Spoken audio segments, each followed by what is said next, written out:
That's cinema, baby. No,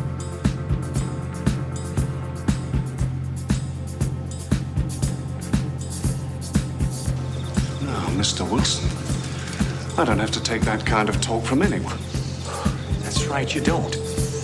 How about going outside and trying to kick me around? I'm not supposed to fight with the guests, Mr. Wilson. I'm not a guest tonight, you yellow bastard. I happen to be an intruder.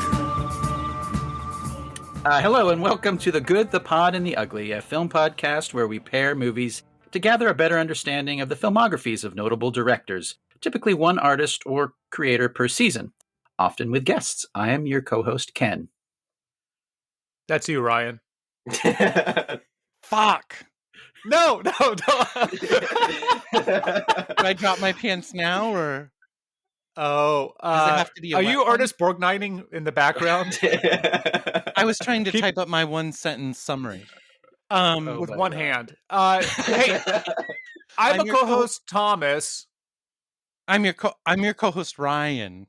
Hello. We're joined this season by a former co-host.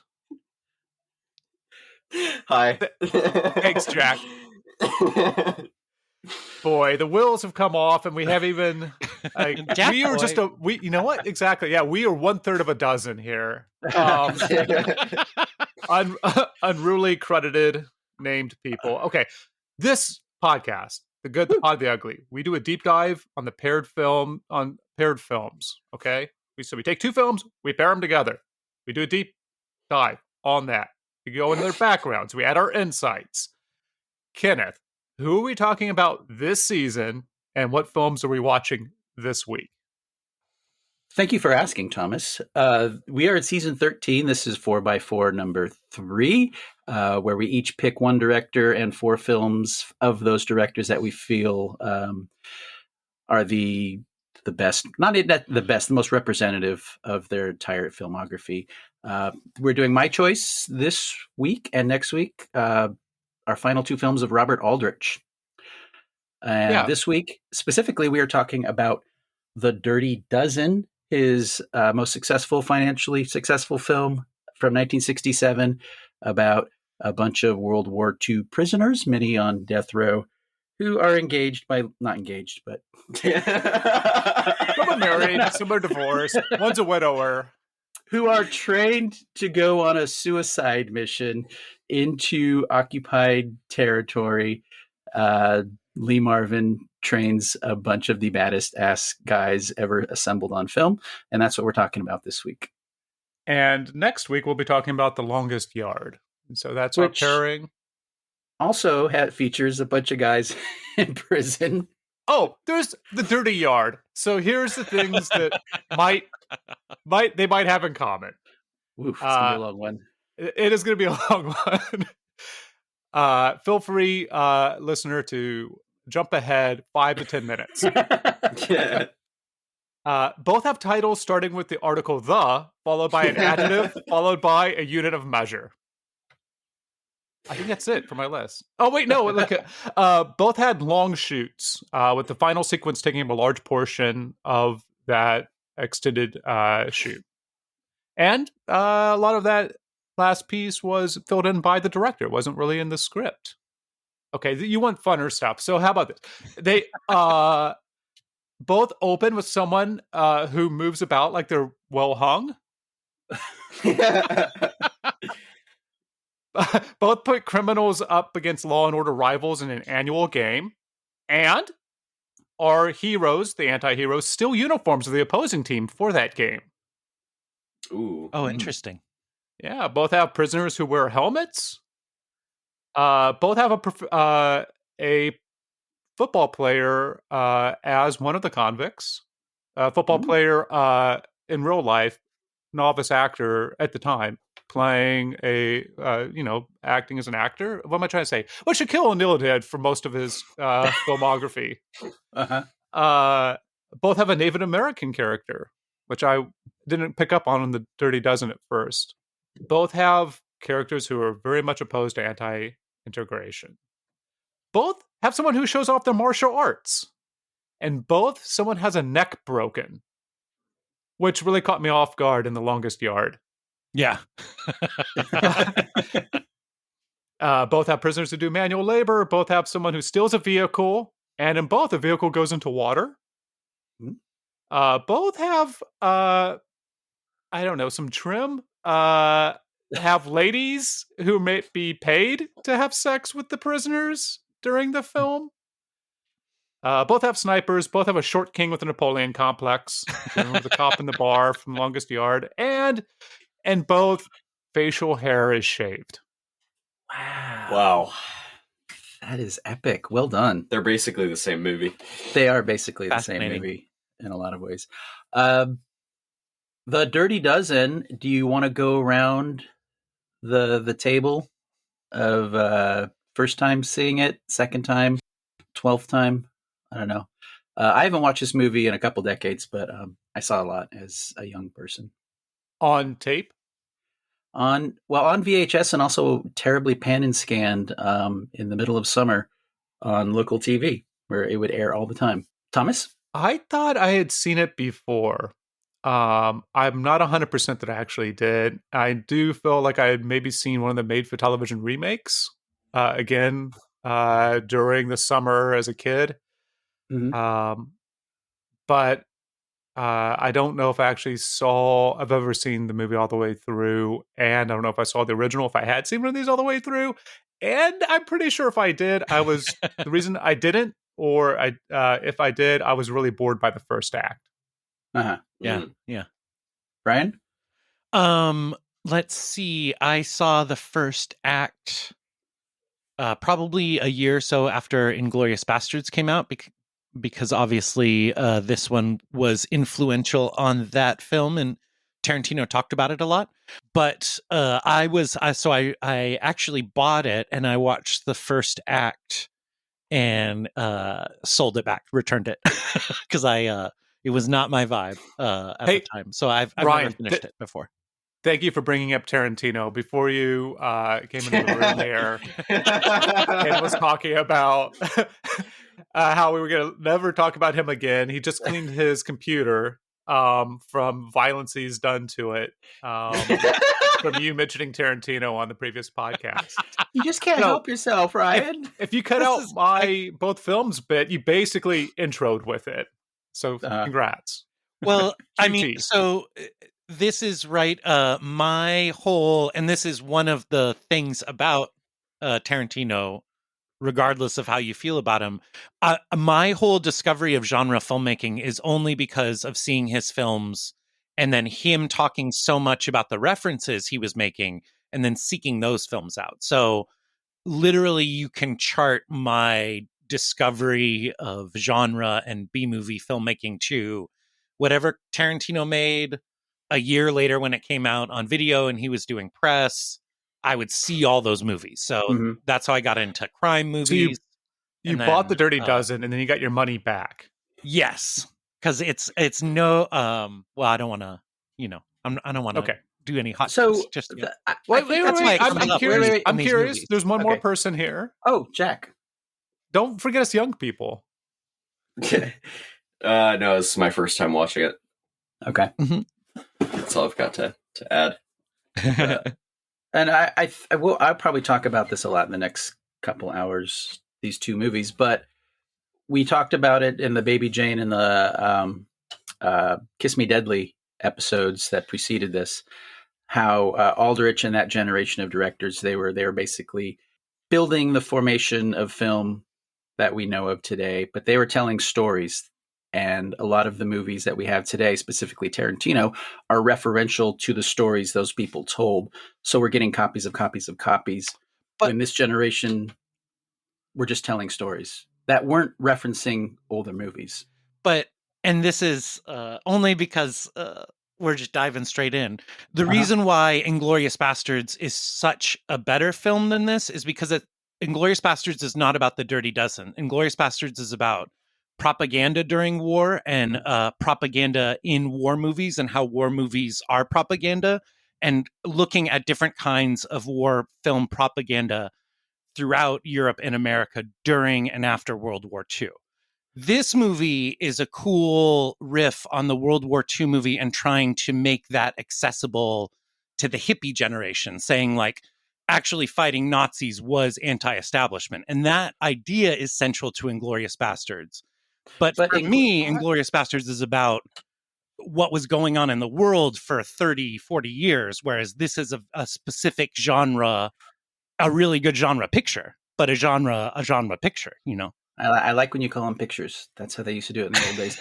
We're not going to, I don't want to get into Tarantino, but I will say that Inglourious Bastards, Tarantino's movie, which I think is his masterpiece, would not exist without The Dirty Dozen. Sure. But The Dirty Dozen exists without movies that preceded it. And both of these movies we're talking about are two of the most structurally and tonally influential movies, heck, of all time. If you want to put the sports structure overlaid both Dirty Dozen and Longest Yard, hundreds and hundreds of copies of these movies have been made. 100%. It's interesting. Yeah. So this is 67. The only other time we've talked about a film in 67 was Eastwood and the Witches, the Dino De Laurentiis movie. Is that a good one? That sounds amazing. That's one that we... Have we seen it? No, that was Actually one we skipped. You skipped it. Okay. Because I couldn't recall you guys talking about it, but it was also many years ago. Good, it seems like, because it's like an anthology film. It has like Yes. 5 different stories in it, or 4 different stories in it. Yeah. So yeah, this year we've never talked about, but it is, I think, interesting the changes that were made to the book. Mhm. Ken, if you want to talk a little bit about that, or I can jump in. But Sure. I mean, this film originally, I think, had 6 different scripts, and MGM spent like over $100,000 trying to develop it. Wow. It was the book was huge, like 2 Was million copies sold. Yes. When Okay. did the book come out? 2 years before the movie, so 64, 65. Wow. And they all of that development in 2 years. That's amazing. Uh-huh. And that's 1964? 65? Yeah. Okay. Yeah. And the book, there was a squadron called I think they were called the Filthy 13. No, they would famously not wash themselves. They had mohawks, which is really weird to see old World War II footage. And then they would like put war paint on their faces. They were fucking nuts. Is that true? Yeah. And then the other story is the author of the book was friends with Russ Meyer. Who Russ Meyer was shooting documentary footage during World War II for the Army. So he was going around doing documentary footage of soldiers and probably after hours looking for local girls with big boobs, I'm guessing. But he told a story about a squadron of criminals that the Army was instructing to go and do sabotage around D-Day. And he claims that after the war, he looked in to see if any of them survived because they were supposed to get amnesty, which is a fuzzy subject in the movie. And the Army told them that none of them survived. And wow, that's one of the stories of where the idea came from the book, for the book. So Russ Meyer almost directed The Dirty Dozen. Yes. That would have been... It would have been the Dirty Double D Dozen. Imagine the worlds with Russ Meyer's Dirty Dozen and George Lucas's Apocalypse Now. Both coming out like within 2 years of each other. Wow. Anyway, I really had to apologize to you guys because we've been doing this for 4 years. And listener, you don't know this, but before we start recording, we do a little mantra. And I know you guys thought that I just made it up, but after watching this movie, now you guys know where I got it from. So I'm going to read. I've never done this. We do it before we record, but this is what we do. I yell out the number 1, and then we all say, have a take on the movie. That'll stun. 2, before recording, have a poo. 3, while there, have a pee. 4, bring your A game. Don't be a bore. 5, have a Thatcher in your back pocket, even if she's not alive. 6, don't worry about all your ums, ahs, and bad takes, because Ken will fix. And 7, find your own fucking rhyme for 7. And the guys do the rhyme after I say it, and we hit record. Yeah, and we've done that every episode for the last 4 years. Uh-huh. So I kind of feel like I've been found out. Sometimes Sorry, through guys. laughter, sometimes through tears. Uh-huh. But the whole time you were bilking us. It's true. Mm-hmm. Yeah. So podcast over. I've seen this movie a bunch, and this is the first time I was like, holy shit, it's structured almost the same as Full Metal Jacket. Yeah. Oh, yeah. Which was a surprising comparison that I was not expecting. Yeah, that he is such a technician. I don't know how to describe. The movies we've seen of his for the show, and then the couple of others of his that I have watched outside. The way he assembles movies is so unique, and his knowledge of like how to make a genre movie is so complete that there are things, particularly by The Longest Yard. I mean, it is a sports movie, and to your point, can perhaps the definitive sports movie. And yet, like, nothing about it should work. The people you're working for are criminals. Mm-hmm. Cheerleaders getting you pumped are men in drag. Like, it's like all the artifice is so great. It's making you care about this thing like it's the Super Bowl. Mm-hmm. But it's a bunch of dirtbags beating each other up on a grass field outside of a prison in Hicksville, Florida, you know? Yeah, and the Dirty Dozen asks you to sympathize with maybe even worse. Yeah. Oh, yeah. And can I go over a little bit of the cast, because I think the Dirty Dozen has one of the greatest dude casts maybe of all time. Please. Sure. Can we? I'm going to throw out a one sentence summary first. Pepper them in.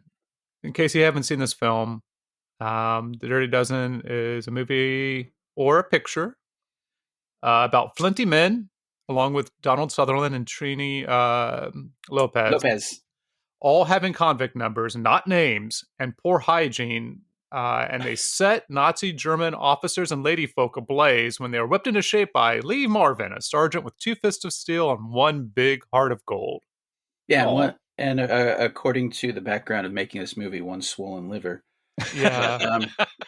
So the cast is Lee Marvin, Ernest Borgnine, Charles Bronson, Jim Brown, John Cassavetes, Richard Jekyll, George Kennedy, Trini Lopez, which he's a singer, he doesn't really count as a dude, Ralph Meeker, Robert Ryan, Telly Savalas, Donald Sutherland, Clint Walker, Robert Weber, and a bunch of guys you've never heard of.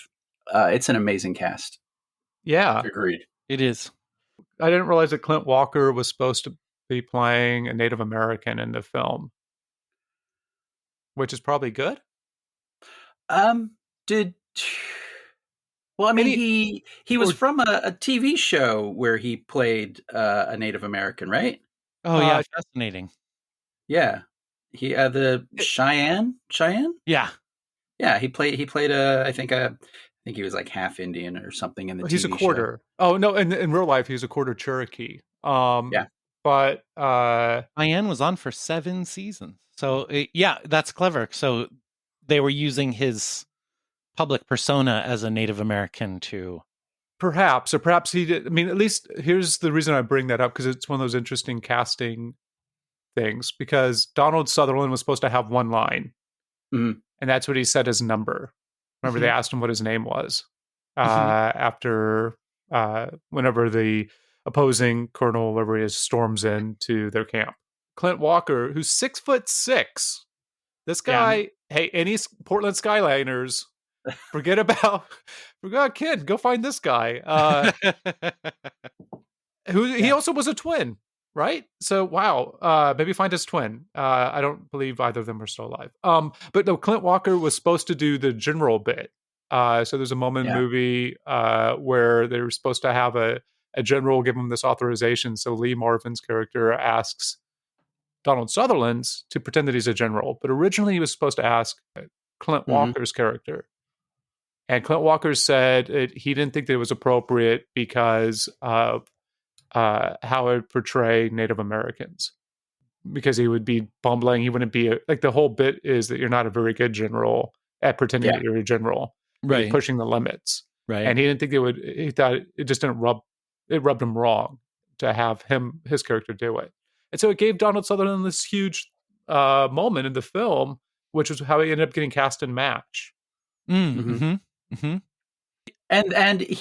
it's amazing to think that he was a struggling actor living in London before he got this role. He was paid $600 a week, and this role, which he got, like Thomas said, he got to do the scene that basically made his career, because he got MASH, and MASH made him an international celebrity and a known name. It's amazing how tenuous those things are when you think about it. Yeah. And Thomas, your story also gets at something else that I think is really interesting about all of these Aldrich movies. He is like the best with issues of race and gender and class of like any of these 50s and 60s directors that I've seen, where he's just always treating people with respect, and he highlights characters he doesn't have to and stuff. So leaving that out of the film and pivoting to putting it on Sutherland kind of makes sense with how he seems to approach portraying people in his movies. He just seems to be really interested in everybody. He definitely is interested in the underdog, or the quote unquote losers, not so much the winners. I watched Aldrich's Too Late the Hero, which was kind of his disappointing victory lap of another Dirty Dozen type movie from 1970. And I had forgotten Donald Sutherland was in the Dirty Dozen, but watching it, Cliff Robertson plays kind of a character that if a Donald Sutherland type had played him, it would have worked. The kind of sardonic, very contemporary to 1970, even though it takes place in World War II character. And seeing him here just, doubled down. I wonder if Aldrich offered him that role, because one of the things in the the Blu-ray that I got from the Multnomah County Library. Shut up. Boys. Oh, come on. Shut up. I was drinking a glass of water, and I'm not a ventriloquist. I wasn't paying attention. And Ryan's on mute because he mentioned Tarantino earlier. So this Blu-ray includes the bonus movie, The Dirty Dozen: Next Mission, the 1985 made television sequel. It also has a lot of background and behind the scenes. It has its 30-minute commentary by some of the surviving members of the cast, which is why I heard the Clint Walker story. But yeah, I wonder if that was maybe offered to Sutherland, because Sutherland during it says that he felt like, because he got his big breakthrough Aldrich, and Aldrich had faith in him, that he really owed Aldrich another film. And one of his biggest regrets is that he didn't actually follow through with that, because he was so hot off of MASH, he started to do his own. He just neglected Aldrich. Yeah. He would have been great as a caretaker. Oh, yeah. He would have been good as caretaker, yeah. In The Longest Yard, yeah. Borgnine also kind of owed some of his success to Aldrich as well.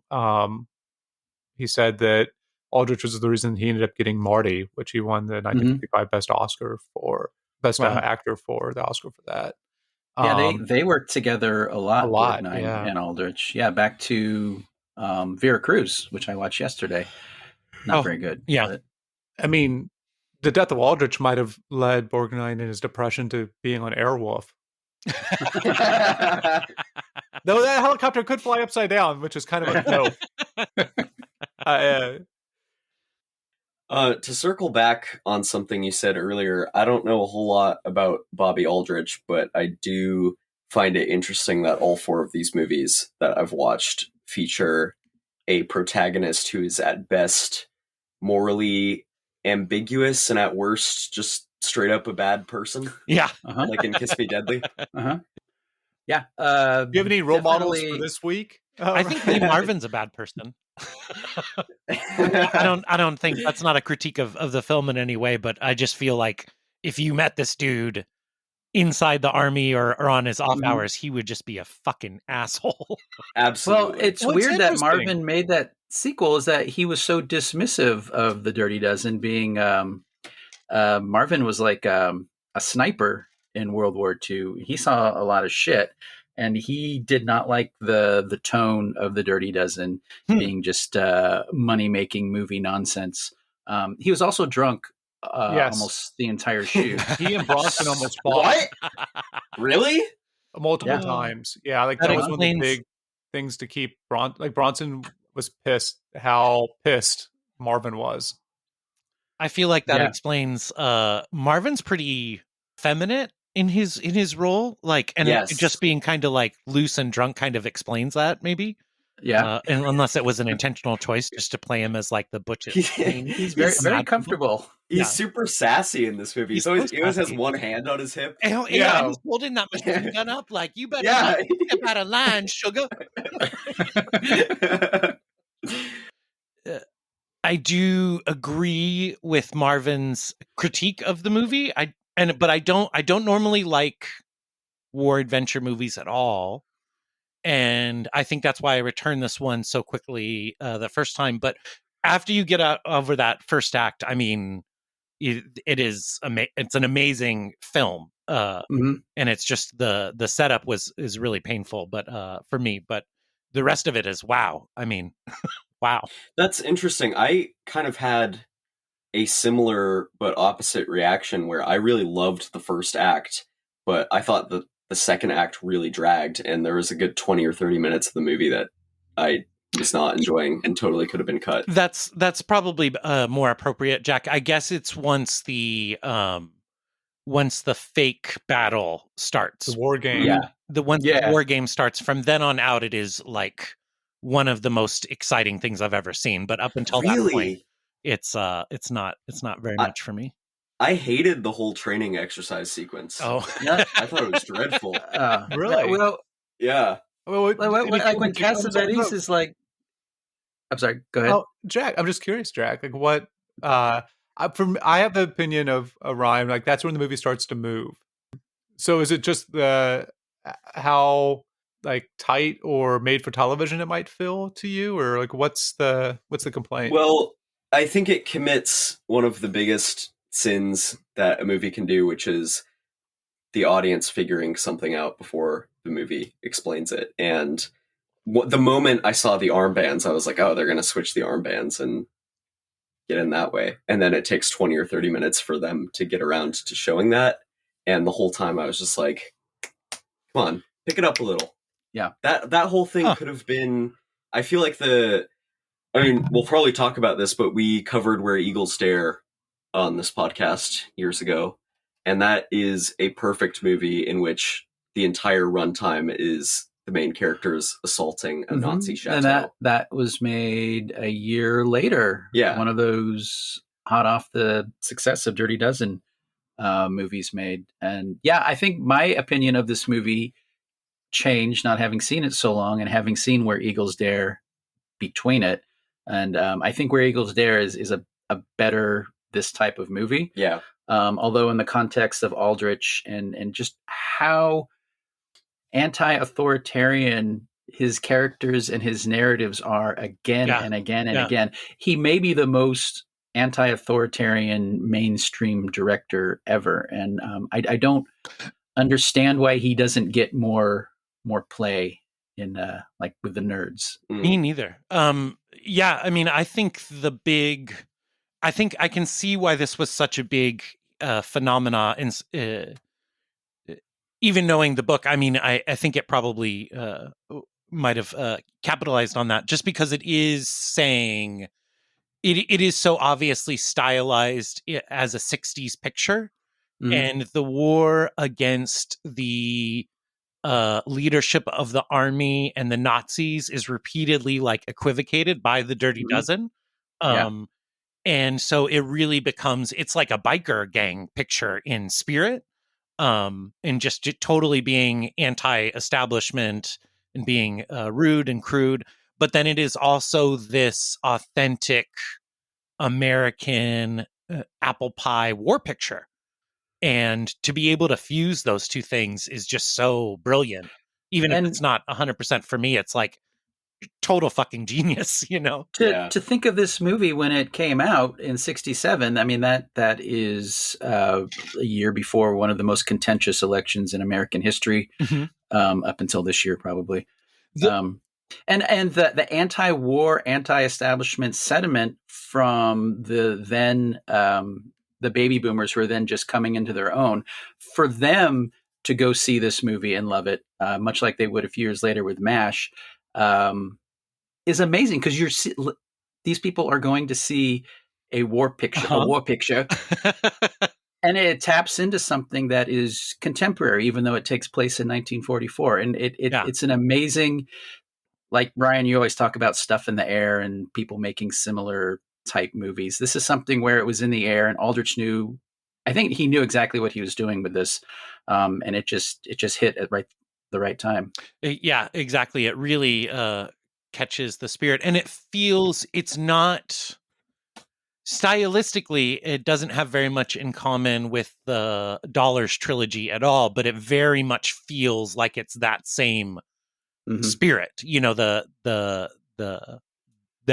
the same kind of outlaw and anti-establishment guys, Leone and Aldrich. Yeah. Well, I guess the other part to it, which is interesting for me, is that not only it's not just, we haven't even talked about the Suicide Squad, which I thought we would be doing for I don't know, an hour at least after Cassavetes' corner. But you don't have, even though you have this gang of outlaws, the thing that you have, which is kind of like this back of my mind, how are they going to square this circle, is the maggot character. Telly Savalas. I don't know how you say his last Telly name. Savalas. Thank you, Savalas. Where he's this Southerner who believes God speaks to him, which lets him, I presume, like rape and kill women. Yeah, that's Maggot. His name is actually Maggot. Yeah, his last name is actually Maggot somehow, number 8, and he's just this ticking bomb throughout it. He's as much as Cassavetes doesn't want to be part of the mission, this guy doesn't want to be part of the team, and is very upset that Jim Brown's character Jefferson's there, which is like is a turning point in the, like, one of the things that has their rhyming plan go to shit. He has one of my favorite lines when he is doing sentry duty, and the prostitutes, after the training, they all come in, and he just looks down at them and he calls them vile strumpets, which is the best fucking band name, if that hasn't been used yet. That is great. But I also have a note. When I was watching it, I called him Chekhov's rapist. At some point, his inclination was going to fuck things up. That's exactly what happened. I feel Thomas, like, he is a big inspiration on the preacher in Buffy's last season, to pivot to really important pop culture and to have a sidebar about that. Okay, we can go back now. I guess also in Reservoir Dogs, you have the one person who's a little bit further extra than everybody else, who kind of fucks up the team. Oh, yeah, great point. Yeah. Jack Palance was originally going to play Maggot. He had worked with Aldrich quite a bit. Oh, he would have been good. So his problem with it, and which is fine, he didn't like the racist part of Maggot's character. I guess he was okay with that. But he wanted that toned down, and that was an important part of the conflict with the characters. Because seeing Jefferson finally shoot him is like a fuck yeah. And just his presence in the film is so, it stops it from ever truly becoming just a rah thing. Aldrich is always pivoting back to him, being like, but remember, this fucking monster is here too. Like, we just let anybody in these doors. Yeah, that's the thing that I really loved about this movie, is it's a great early example of morally gray characters in a mainstream movie like this. And not only that, but who you're rooting for are a bunch of murderers and rapists, and their entire plan is to pour gasoline on top of a bunch of people and light them on fire. And the whole time you're like, yeah, do it. Yeah, they're totally morally unredeemable. And to your point, Jack, like, no part of the plan is like, we are going to redeem these dudes. These guys are going to be morally upstanding at the end. It's like, Yes. no, they are bad and they're just going to get worse. And by the end, you're going to be happy. You're going to think they're fucking awesome. Yeah. So I think Yep. that that without the mass murder and napalming of the Germans was supposed to be, I think, what the novel was closer to in the original drafts before Aldrich got involved and had his person come in and try and make it so that even though you're cheering for him, if you're a European audience, you also see that this is like terrible war crimes as well that are happening, and both sides are terrible. And war just brings out the worst in people. So I think that's that interesting contribution of Aldrich to the film that helps change it, and maybe why Maggot needed to be there for the end, for things to go wrong, as opposed and to cast him as. I mean, I could see a cut of the film where he doesn't fuck everything up as well. I guess the one interesting thing, though, as I'm trying to process it, originally Trini Lopez's character, his name's Trinidad, right? So it's Trini for short. Yeah. He was supposed to have a larger role, and his neck getting broken was them writing around the fact that whenever he's in Europe, it's extended, like the shoot went on for much longer than it was supposed to. Sinatra and him sit down. Sinatra's on tour, and Sinatra says, "Why are you dedicating yourself to a film? Like, you're hot right now. It's not going to last necessarily unless you keep going out there and you keep singing and you keep your presence known." And keep your momentum going. And so he walked off old Blue Eyes. And they killed him off screen with that neck getting broken from jumping from the parachute, which let Brown's character go in. And then Brown gets to actually run to do the big scene at the end, which almost seems like it's hard to believe that wasn't in the original script. And James Brown, or Jim Brown, or Jimmy Brown, whatever they call him that off screen in the documentaries, he retired from football because the shooting lasted so long, just like Trini Lopez dropping out. Probably because Lee Marvin showed up 3 hours late, drunk every day. But Art Modell, the evil owner of the Cleveland Browns, who in the middle of the night moved the entire franchise to Baltimore. That's a long story. Anyway, he wouldn't let Jim Brown out of the contract, said, "You got to come back for the 1967 season, 1965 season." Wow. And the next day, Jim Brown was like, "I'm retiring from football." And that was it. And he went on, had an excellent, long career as an action hero. Yeah, Nice. He's good. Yeah, he's a great presence, and Aldrich doesn't ask too much of him acting wise. But he's a great big physical presence. But he's not just a physical presence in the film like Clint Walker. Like he's in almost all the majors, in almost every major scene. He's there, right? From Cassavetes' character trying to sneak out to the end plan, the invasion itself, getting inside the chateau. I mean, he's all over this movie. He said that one of the great things was, by having an ensemble cast, he was able to pick up like a lot of acting advice, because he definitely came in without much.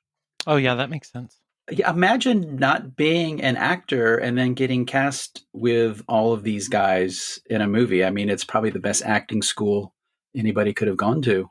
Just being around those dudes. I was mesmerized by Bronson probably more than anybody else. Yeah, he's the best. He's a standout for sure. I didn't know. It's like seeing Ken, I recently saw The Big Knife, and I didn't know that Bronson and Palance had this kind of stuff in them, from what little stuff I've seen from the 70s and 80s or whatever. They're just incredible actors. So Bronson famously, I don't know about famously, but it will be after I tell this story, he wouldn't get his hair cut appropriately. Aldrich said he wanted everybody to have appropriate haircuts, and he refused to. And then Aldrich called him in. He was on the phone. And he said, "I was just on the phone with your lawyer. So either he's going to come over and cut your hair from Los Angeles, or you're going to get your hair cut right now." And so Bronson went along. And that's why you almost never see Bronson with short hair. He always, I don't know if he has an issue with his ears. I always think because of his haircut that he has weird ears, but they're normal. Interesting. So fascinating. Originally, Not really, but thank you, Ryan. hot take on the actors. On Bronson's ears, yes. Too much Cassavetes, less Cassavetes, more everybody else. Boo! Oh my god! No, I have the John. exact It's amazing. opposite. Cassavetes is the one actor here who elevates the material with a sense of modernism that I think makes it pop as something that's not just a traditional war movie. He is so nervy and unusual in this role. I found him mesmerizing, and him the movie not the rest being of the movie's doing that for you, though. I don't think the movie works without him. I maybe it's just that I love Sutherland and George Kennedy and Charles Bronson and Telly Savalas and all these other motherfuckers, but every time Cassavetes gets a moment to do a bit, I'm like, give that moment to somebody else. Let somebody else do the bit. I also agree, Ryan, but I think that you get a worse performance out of Lee Marvin. Everybody else of Cassavetes isn't there. That could be. I think he's a chaos. He's the fly in the ointment. Yeah. He certainly is the thinking about what you're saying, Ken, like all of the dynamics between the group are built around him and Marvin and their like antagonistic relationship. So I can see how it's more than just him getting a chance to do a bit every now and again. So Borgnine, I don't really like. It's hard to read. I guess this movie was really hard for me to read for the first quarter of it because afterwards I still don't really know Lee Marvin's character in my head.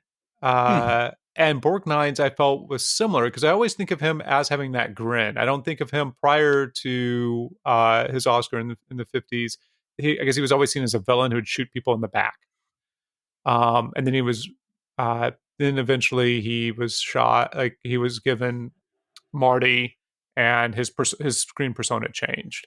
And I always think of him, like Ken said, like America's grandpa or something, right? But that first scene with him in the war conference room, I don't quite get how you go from that general to the general who's chuckling along and is in on the plan at some level, or doesn't interfere by the time of the war games. Oh, really? I just always felt he just had that panty sniffing smirk the whole movie. he just felt really off. We just say smirk. Yeah. He just felt really off in the first part, like a similar energy to Marvin, where a lack of respect for the institution, like a role within the institution, but not really caring about that part of it. Whereas everybody else in those stuffy office scenes is very different. But that is also, I think this movie's very influenced by Lawrence of Arabia and Bridge Over the River Kwai. And I love both those movies. And so I was bringing that energy to these characters to start with, kind of, maybe. Yeah. Robert Ryan and Robert Webber as the two asshole upper echelon military guys really take those roles. And Borgnine, I think, kind of moves between them. And then there's a modicum of respect for what Marvin has done to get these guys trained in the war game. And he's very much a whatever works type. Yeah. Kind of almost like almost like an audience stand-in where we're kind of with him by that point if we're with the guys. Yeah, and it's the bit where, like, I don't know why. I actually did think about this in the movie. I don't know why I thought about it, but the Americans won the Revolutionary War because they were willing to hide in the trees and do ambushes and not wear uniforms, and like that. There seemed to be a feeling in the movie, or that I was at least projecting onto Borgnine's character, of like, all of the pomp and circumstances is good, but this is how you win a war, is dickheads like this, Yeah. Yep. get your hands dirty. My understanding of the original novel is most of the book is the training, and the actual mission is written as a military report, and it's not a very big portion of the book. I have not read the book, so I can't verify that, but that's what I read online. Both, something interesting about both of these movies, Dirty Dozen and Longest Yard, is it gets to a point where it seems like it might become a training procedural type of film. And then Aldrich in both cases kind of skips over the practical, the particulars, the methods of training, and just gets to the vibes of like, okay, they've been working real hard and now they're better, you know? Yeah.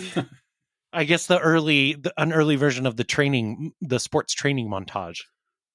Yeah, both films have that. They're both very similar structurally. If you think the attack on the chateau and the football game are equally climactic in different ways. And that's so interesting, Ken, and you guys have made this point several times during the episode, but when I was watching The Longest Yard, I was thinking about a lot of different types of prison movies and sports movies and all this type of stuff, but I didn't ever consider like, oh, this is just the Dirty Dozen in a prison and playing football instead of I didn't realize it was so similar, but they obviously are.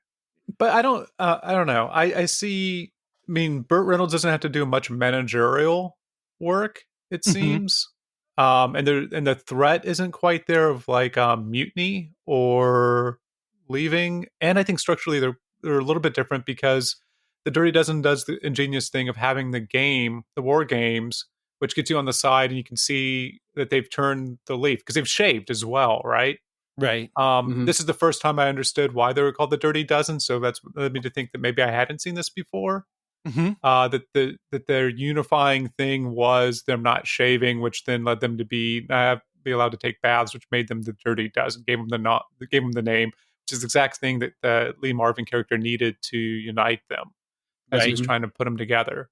And then you have the game, which I think is where you definitely, as an audience member, are supposed to, and I did, buy in on I'm rooting for these people, for this group of guys, more so than anything prior to it, and then really congeals them as the team. And then you go see the mission, which is self-destructive.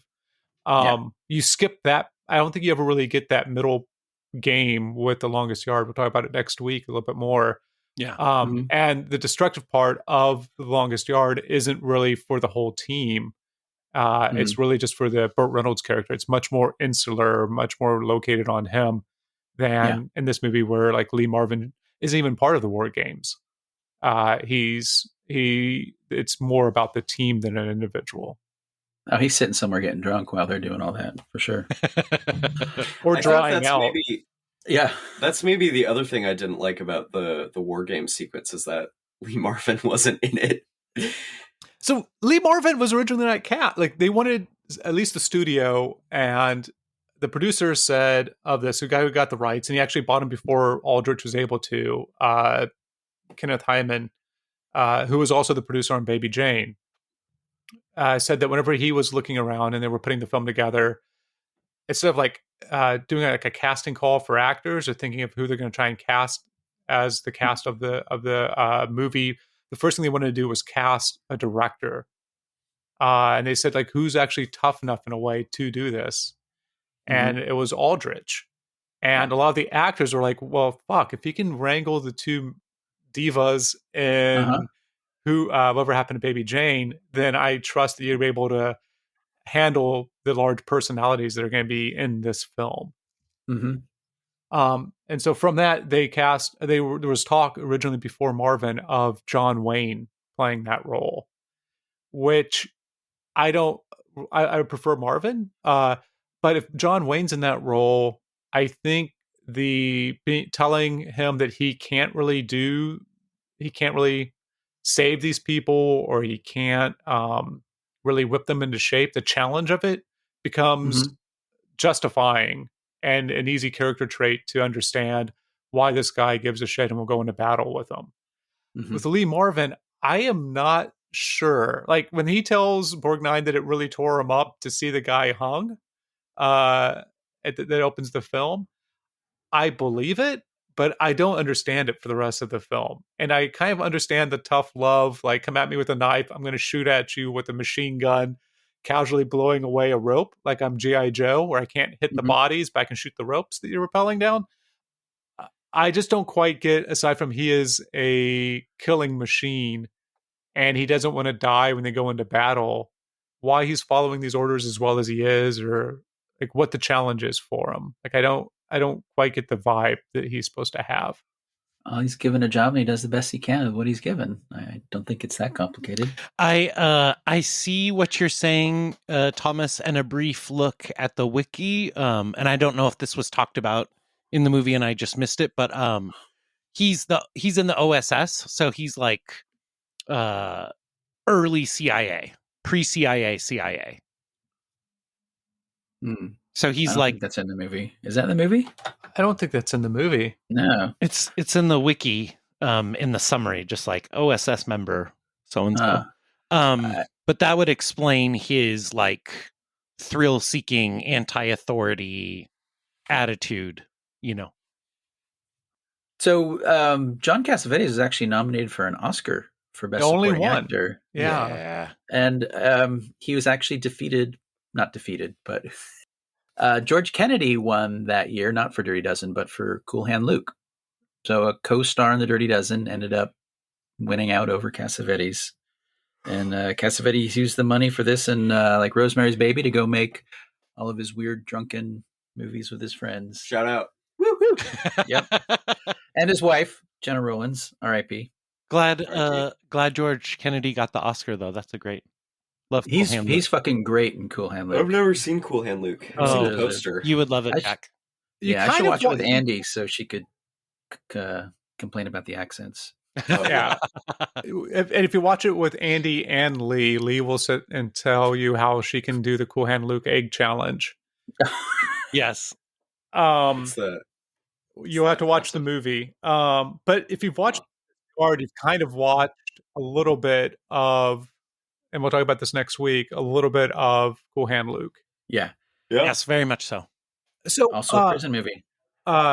We forgot, or didn't, I don't think we mentioned, I don't recall hearing it, the amazing title sequence of of this movie, but I mean we talked our first episode where they run the credits going backwards. The credits going backwards. Kiss Me Deadly. Yeah, Kiss Me Deadly is like unsettling. And in this, the title cards don't come up for like 12 minutes into the film, and they do so whenever you get the 12 prison inmates who are going to be the Dirty Dozen sounding off.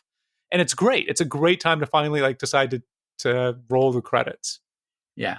Can I just say though that a pet peeve of mine is when they are giving you the names of the actors in the film and they're cutting to portraits of different characters in the film and the actors' names don't match the portrait you're seeing at the time.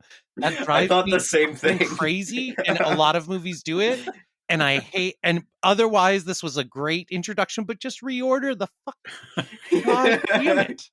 That bugged me too. Yeah, yeah. Obviously, when they shot that and edited it, it was not done dependent on credit order, which is usually figured out by managers, producers. Yeah. I know that they have no control over that, but it's just such a glaring thing. And but they also didn't just put one name up there next to one person, which it was helpful for me because I was like, I don't think that's Jim Brown. I think that's somebody else. I kind of have their image in my head. Certainly do a worse version of this same thing. I agree. Can I read a portion of a review of this movie, a negative review that I think is so good? If I was Aldrich, I would have it framed on my wall. Yeah. I'm not going to read the whole thing. I'm going to read the last part. Apart from the values of team spirit, cudgeled by Marvin into his dropout group, Aldrich appears to be against everything. Anti-military, anti-establishment, anti-woman, anti-religion, anti-culture, anti-life. Overriding such nihilism is the super crudity of Aldrich's energy and his humor, sufficiently cynical to suggest that the whole thing is a game anyway, a spectacle that demands an audience. Wow. That's fucking great. That makes me like the movie more. Yeah. Is that from a real, like, is that a published review? Yeah. Wow. I mean, just depiction does not equal endorsement, my dude. Yeah. And if it did, that would be badass. So. But yeah, we've already discussed his anti-establishment bona Well, fides. and I thought that was I was with that guy, even though obviously I love what he's saying and he hates what he was saying. I was with him until he got anti-woman, because I don't I think across these movies, for as mean as Aldrich as the material that he takes on is, like, he has he's obviously very cynical. He loves people, and these are some humanist, like, he cares about every single person in these movies as long as they are not the man. Nazis. Yeah. Yeah, and I don't think there's anything anti-woman in here. When the prostitutes show up, they just show up for a bit, but they're all great characters. And they're nice to the prostitutes. He's not like, these are dumb whores that were brought in. Like, they're just normal women, who are, and it's implied, if you know about the history in the background, then you know that a lot of middle class British women turned to prostitution during the war because there was no money and there were a lot of horny GIs everywhere. So, and that kind of comes through. The women who come are like obviously sex workers, but they're not like professionals in the sense of like all tarted up, abnormally beautiful. And they're not portrayed as like drunken junkies or anything either. Yeah, I think women get tortured in all 4 of these movies that we've watched. Wow. Wow, that was you blind. You know what? Jack. That's my take on Aldrich. Yeah, but it's never done in a leering, sneering type of way. It's not like it doesn't creep you out like maybe some of Peckinpah's work of the same era, or some of Tarantino's. Yeah, it was funny because Jenny walked in the room. Well, I guess I'll save this for the longest yard. Whoa! You can't stop there. Well, you can move this bit to another episode if you want. Jenny walked in the room, and longest yard had just started, and she walked in on the fight between Reynolds and his keeper lady, where Sugar Mama. Yeah. And she is used to seeing 70s movies. So when she hits him and then he pushes her against the wall, she was not surprised, but she was never going to watch the movie with me. So she walked out of the room thinking like, oh yeah, it's pretty typical 70s stuff. But I think that the movie really shows like that he's a fucking asshole. And that's how you know he's an asshole, is by treating her that way. It's not like, oh, she deserved it. It's like, yeah, he does that, and then he goes out and tries to absolutely destroy his life. So anti-life. Yeah, exactly. Another thing I really liked, and it made me think of Saving Private Ryan, and how one-dimensional Spielberg made the Nazis. There is a cutaway to the guards of the chateau. Yes, the friendliest Nazis. Yeah, and they're just like, I can't wait to go home. It's like, you're going home, or you? And they said, no, I'm just going home on leave, and he wants to see his family. And then they immediately get killed. It's the only time the German is subtitled, too. They're all just punching clocks. There's like one other moment, I think, later in the film. But yeah, for the most part, the German isn't, because it's the subjective, right? You're there with Marvin not really knowing what anybody's saying. Yeah. Which is great, right? Like, oh, we're going to send a bunch of people. Only one of them speaks German. That's fine. Go infiltrate. No, actually, I think what the German says is, like, I won't, like, something about 2 weeks. He's like, oh, do you think the war is going to be over in 2 weeks? Oh, yeah, final victory. And he says, no, I'm on leave. So it's not like they have, like, this sense of, like, superiority, or they don't get their comeuppance because they are brash or think they're invincible. They're just 2 dudes doing a job who could have easily been, if this was like, this movie could have been flipped, right? And you have Nazi criminals, or you have German criminals, dissidents in Germany, being sent to the Allied side, and the same thing could happen. But it wouldn't be raw behind them, which is the inherent bias of like an American war film. Yeah. Which I think Aldrich plays with pretty well, until you have the POV of the gasoline coming down through those vent holes onto the camera. With the hand grenades, on top of the hand grenades. So fucking and their cool. hands are trying to like push the grenades out of the way. Yeah. Oh my gosh. thrilling. Horrifying. Yeah. Just a little bit of a mea culpa here. I like the movie better now than when we started this conversation. And for as hot as I came in talking Tarantino, you guys have organically raised a lot of what I like in Inglourious Bastards in the conversation about this movie, which makes me think that perhaps Aldrich is smarter than I was giving him credit for, and Tarantino is a little dumber than I was giving him credit for. A great job, Ken. Very persuasive. Thank you for supplying a stinger that I don't even have to think about when I'm editing this. I may just put that at the starting of the episodes instead of that cinema baby. I'm just going to like, Tarantino's dumber than I thought he was. Please. One last note. I don't like the line, kill the Germans, let the French go. Boo. Really? It's part of Jack's bit. He doesn't like the French. Oh, yeah. I see. I immediately thought, both when you said it and when watching the movie, I immediately thought, leave the gun, take the cannolis.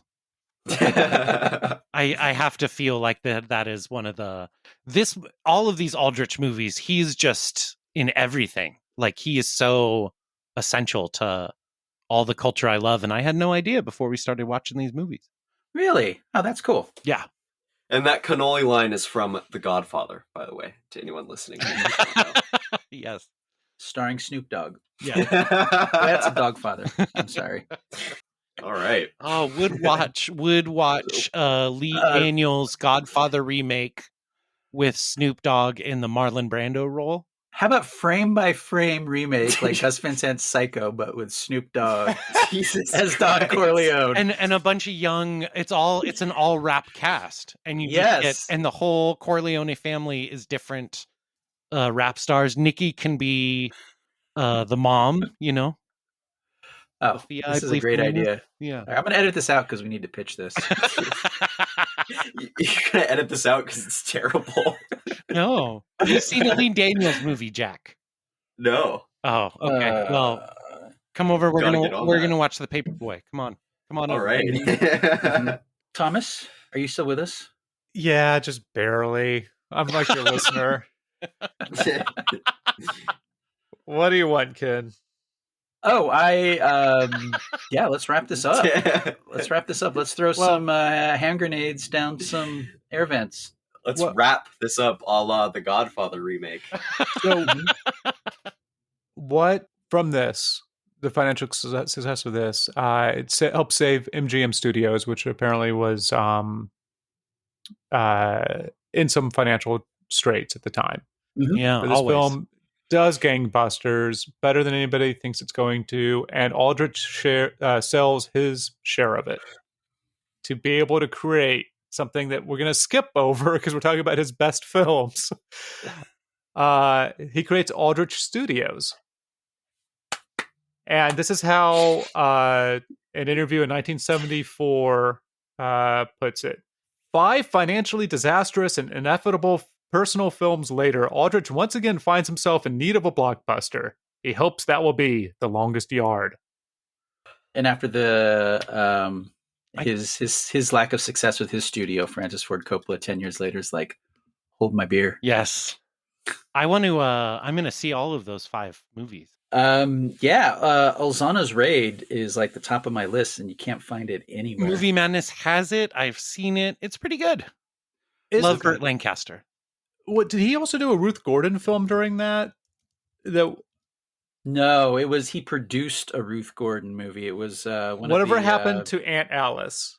It was one of those dating movies. No, serious. No, fucking no. Yeah. I swear. He was supposed to direct it. It was going to be his follow-up to Whatever Happened to Baby Jane. And he was going to make a third one, but the Ruth Gordon one just didn't. Nobody watched it.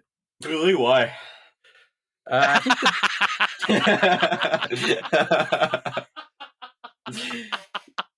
Sorry. Look, I mean, you have too much sex on the screen, too much like hotness. Then people are like, I don't think there's going to be any substance there. Do you remember the sex scenes in Any Which Way But Loose, where it cuts between? Yes.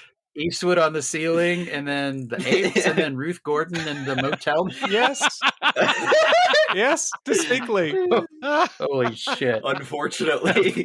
No, is it Ruth Gordon or is it Mama, for the woman who played Mama from Throw Mama from the Train? No, it's Ruth Gordon. Okay. I don't think I'll ever forget. Jesus. That will wrap. Is that going to wrap up part 1 of The Dirty Yard? Wrap us up, yeah. The Longest Dozen?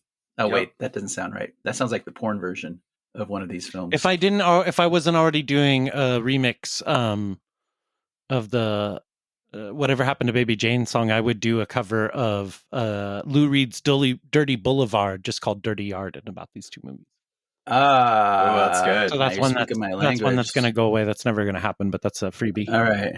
Lou, that's one of my favorite Lou Reed albums. Lou Reed, who the listener might know from Metal Machine Music. Yes. Metal Machine Music and Lulu. Yes. Yeah, so stick around. We'll have even less to say about The Longest Yard next week as we close out the first 4x4 of Robert Aldrich. Yeah. Thank you guys. Can't wait to talk Longest Yard next week. Which, when we're recording this, is also the first week of NFL football. So we'll see which NFL quarterback shaves points and becomes the next Paul Crew. Monday Night Football. You can follow us on all the normal social media sites, as well as for Australian fans. We do have a OnlyFans site there called 96. Throw another Aldrich on the Barbie then. No. Fuck. Jesus Christ. Fuck. Fuck. What was that? My God. I gotta go flush myself down the toilet. I'm sorry. There's another stinger. Thank you for the other stinger. Tarantino's dumb. Yeah. And Aldrich on the Barbie. Yeah. All right. And flush myself down the toilet. We'll have no fun. 2, we're not ready to record the next one yet. No. God. It's have a take on a movie that'll stun. Oh. You guys have been doing this for 4 years. Fuck. It's true. Thomas. All right. We'll talk to you next week.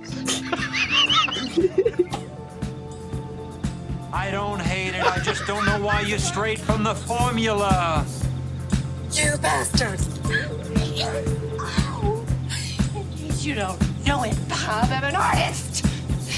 And I must reflect that in my rhyme.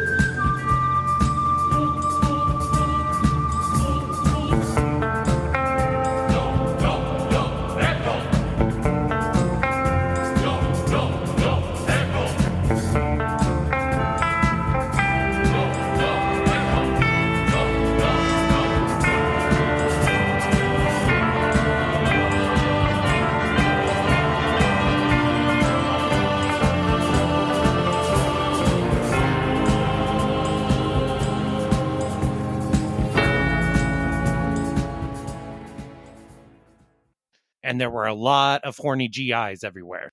Were you Fortniting? And Tarantino is a little dumber than I was giving him credit for. Don't think it's that complicated. I mean, you have too much sex on the screen, too much like hotness, then people are like, I don't think there's going to be any substance there. You're going to edit this out because it's terrible. Throw another Aldrich on the Barbie then.